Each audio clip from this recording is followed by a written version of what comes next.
ja ottavat koppia siellä, missä julkinen ei pysty. Eli pelastavat ihmishenkiä.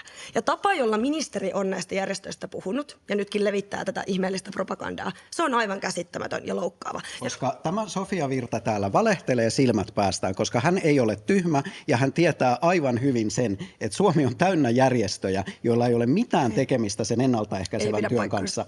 Mutta tämä nainen tässä on valmis, ja taas keskeytetään, niin tämä nainen tässä on valmis joko ajamaan Suomen konkurssiin tai sitten hän on sitä...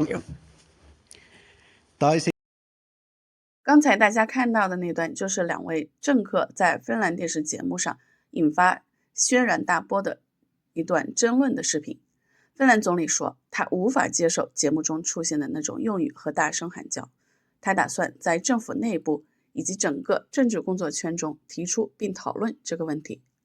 原文是 Orpo sanoo, ette hyväksy sellaista kielenkäyttöä ja huutamista, jota ohjelmassa nähtiin. Hän aikoo nostaa asian esiin hallituksessa ja koko poliittisessa yhteisössä.